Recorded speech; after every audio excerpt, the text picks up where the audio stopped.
കൊല്ലത്ത് റോഡ് തടഞ്ഞ് UDF സമ്മേളനം. കോർപ്പറേഷന് മുന്നിലാണ് UDF കുറ്റപത്ര സമർപ്പണ സമ്മേളനം സംഘടിപ്പിച്ചത്. KPCC പ്രസിഡന്റ് സണ്ണി ജോസഫ് പങ്കെടുക്കുന്നതാണ് സമ്മേളനം. കോർപ്പറേഷന് മുന്നിലെ ഒരു റോഡിന് കുറുകെയാണ് വേദി ഒരുക്കിയത്. ബസ് ഉൾപ്പെടെ മറ്റൊരു റോഡിലൂടെയാണ് കടത്തിവിടുന്നത്. വിനീഷ് ചേരുന്നു. വിനീഷ്, ഇത് റോഡ് തടഞ്ഞുകൊണ്ടായിരുന്നോ ഈ സമരം? ഇപ്പോഴത്തെ അവിടുത്തെ അവസ്ഥ എന്താണ്? വലിയ പ്രതിഷേധം അവിടെ ഉയരുന്നുണ്ടോ?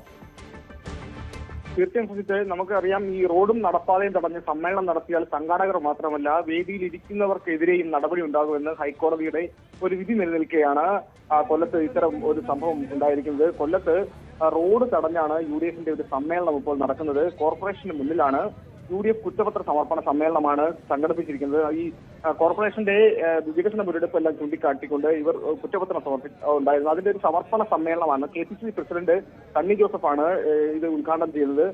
സണ്ണി ജോസഫ് സ്ഥലത്ത് എത്തിയിട്ടുമുണ്ട്. കോർപ്പറേഷന് മുന്നിലെ ഒരു റോഡിന് കുറുകെ ഇവർ ഒരു വേദി നിർമ്മിച്ചാണ് ഇതിന്റെ ഒരു സമ്മേളനം നടന്നു വരുന്നത്.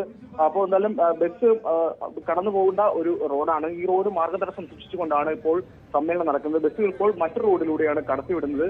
സംഭവത്തിൽ പോലീസിൽ നിന്ന് അറിയാൻ കഴിയുന്നത് പോലീസിൽ നിന്ന് അനുമതി ഇല്ലാതെയാണ് ഇത്തരം ഒരു സമ്മേളനം നടത്തുന്നത് എന്നാണ് അറിയുന്നത്. എന്തായാലും പോലീസ് സ്ഥലത്ത് എത്തിയിട്ടുണ്ട്. സമ്മേളനം നടന്നു വരുന്നു. തുടർ നടപടികൾ ഉണ്ടാകുമെന്നാണ് അറിയുന്നത്.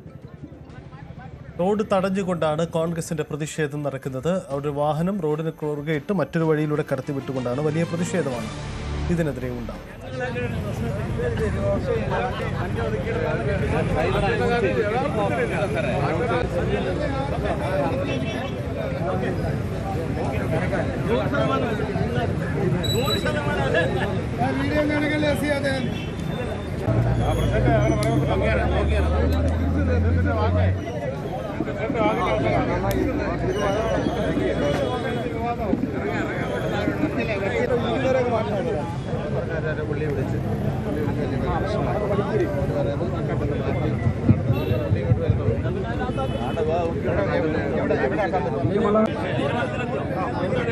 വണ്ടി മാറ്റാം.